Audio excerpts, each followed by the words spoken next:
بسم اللہ الرحمن الرحیم۔ رمضان المبارک احادیث نبوی صلی اللہ علیہ وآلہ وسلم کی روشنی میں حضرت ابو ہریرہ رضی اللہ تعالی عنہ سے روایت ہے کہ انہوں نے فرمایا کہ رسول اللہ صلی اللہ علیہ وآلہ وسلم نے فرمایا، تم رمضان المبارک سے نہ ایک دن اور نہ ہی 2 دن پہلے روزہ رکھو، سوائے اس آدمی کے جو اس دن روزہ رکھتا تھا تو اسے چاہیے کہ وہ رکھ لے۔ حضرت جابر بن عبداللہ رضی اللہ تعالیٰ عنہ فرماتے ہیں کہ نبی کریم صلی اللہ علیہ وآلہ وسلم اپنی ازواج مطہرات سے 1 مہینہ تک علیحدہ رہے۔ 29 دن گزر جانے کے بعد آپ صلی اللہ علیہ وآلہ وسلم ہماری طرف صبح کے وقت تشریف لائے تو کچھ لوگوں نے آپ سے عرض کیا، اے اللہ کے رسول صلی اللہ علیہ وآلہ وسلم، آپ 29 دنوں کے بعد تشریف لے آئے۔ پھر نبی کریم صلی اللہ علیہ وآلہ وسلم نے اپنے ہاتھوں کو 3 مرتبہ ملایا، 2 مرتبہ اپنے ہاتھوں کی ساری انگلیوں کے ساتھ اور تیسری مرتبہ میں 9 انگلیوں کے ساتھ۔ حضرت ام سلمہ رضی اللہ تعالی عنہا سے روایت ہے کہ نبی کریم صلی اللہ علیہ وآلہ وسلم نے قسم اٹھائی کہ آپ صلی اللہ علیہ وآلہ وسلم اپنی کچھ ازواج مطہرات کے پاس 1 مہینہ تک نہیں جائیں گے۔ تو جب 29 دن گزرے تو آپ صلی اللہ علیہ وآلہ وسلم صبح یا شام ان کی طرف تشریف لے گئے تو آپ صلی اللہ علیہ وآلہ وسلم سے عرض کیا گیا کہ اے اللہ کے نبی، آپ صلی اللہ علیہ وآلہ وسلم نے تو قسم اٹھائی تھی کہ آپ 1 مہینہ تک ہماری طرف تشریف نہیں لائیں گے۔ آپ صلی اللہ علیہ وآلہ وسلم نے فرمایا کہ مہینہ 29 دنوں کا بھی ہوتا ہے۔ حضرت سعد بن ابی وقاص رضی اللہ تعالی عنہ سے روایت ہے کہ رسول اللہ صلی اللہ علیہ وآلہ وسلم نے اپنے ایک ہاتھ کو دوسرے ہاتھ پر مارا اور فرمایا کہ مہینہ اس طرح اور اس طرح ہوتا ہے۔ پھر آپ صلی اللہ علیہ وآلہ وسلم نے تیسری مرتبہ 1 انگلی کم فرمائی۔ حضرت ابن عباس رضی اللہ تعالی عنہما سے روایت ہے کہ رسول اللہ صلی اللہ علیہ وآلہ وسلم نے فرمایا، اللہ تعالیٰ نے چاند کے دیکھنے کے لیے بڑھا دیا ہے تو اگر مطلع ابر آلود ہو تو گنتی پوری کرو۔ حضرت عبد الرحمن بن ابی بکرہ رضی اللہ تعالی عنہ اپنے باپ سے روایت کرتے ہوئے فرماتے ہیں کہ نبی صلی اللہ علیہ وآلہ وسلم نے فرمایا کہ عید کے 2 ماہ ناقص نہیں ہوتے، ایک رمضان المبارک کا، دوسرے ذی الحج کا۔ حضرت عدی بن حاتم رضی اللہ تعالی عنہ سے روایت ہے کہ انہوں نے فرمایا کہ جب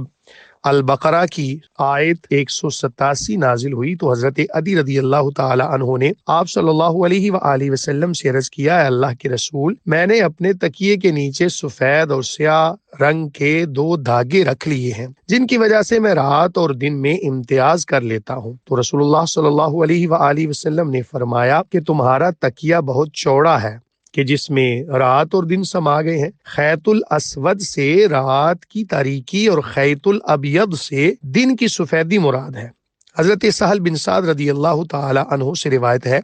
کہ جب البقرہ کی آیت 187 نازل ہوئی تو بعض آدمی سفید دھاگا اور سیاہ دھاگا لے لیتے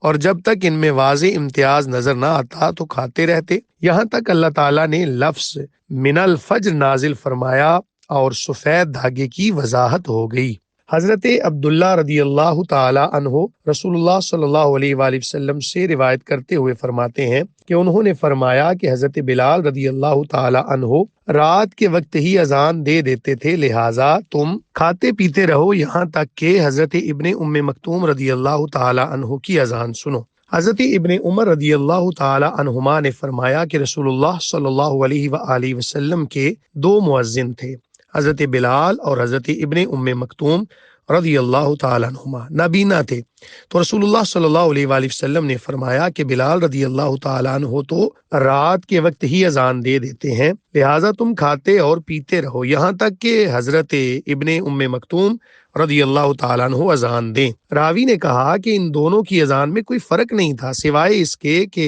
وہ اذان دے کر اترتے تھے اور یہ چڑھتے تھے۔ حضرت ابن مسعود رضی اللہ تعالیٰ عنہ سے روایت ہے کہ رسول اللہ صلی اللہ علیہ وآلہ وسلم نے فرمایا، تم میں سے کوئی حضرت بلال کی اذان کی وجہ سے نہ رکے، یا آپ نے فرمایا کہ حضرت بلال رضی اللہ تعالی عنہ کی پکار سحری کھانے سے نہ روکے کیونکہ وہ اذان دیتے ہیں، یا فرمایا کہ وہ پکارتے ہیں تاکہ نماز میں کھڑا ہونے والا سحری کھانے کے لیے لوٹ جائے اور تم میں سے سونے والا جاگ جائے۔ آپ صلی اللہ علیہ وآلہ وسلم نے یہ فرما کر ہاتھ سیدھا کیا اور اوپر کو بلند کیا، یہاں تک کہ آپ صلی اللہ علیہ وآلہ وسلم فرماتے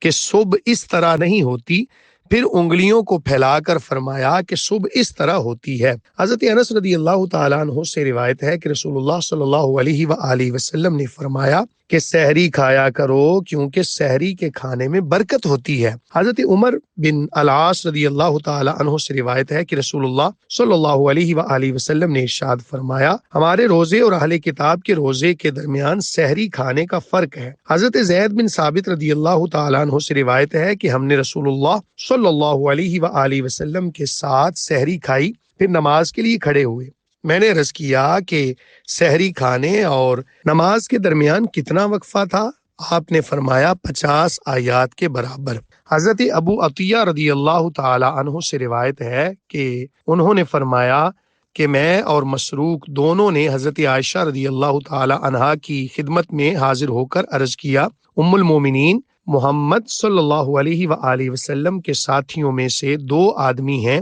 ان میں سے ایک افطاری میں جلدی کرتا ہے اور نماز میں بھی جلدی کرتا ہے، دوسرا ساتھی افطاری میں تاخیر کرتا ہے اور نماز میں بھی تاخیر کرتا ہے۔ حضرت عائشہ رضی اللہ تعالی عنہا نے فرمایا کہ ان میں سے وہ کون ہیں جو افطاری میں جلدی کرتے ہیں اور نماز بھی جلدی پڑھتے ہیں؟ حضرت ابو عطیہ رضی اللہ تعالی عنہ کہتے ہیں کہ ہم نے عرض کیا کہ وہ حضرت عبداللہ رضی اللہ تعالی عنہ ہیں، یعنی ابن مسعود رضی اللہ تعالی عنہ۔ حضرت عائشہ رضی اللہ تعالی عنہا نے فرمایا کہ رسول اللہ صلی اللہ علیہ وآلہ وسلم بھی اسی طرح کیا کرتے تھے۔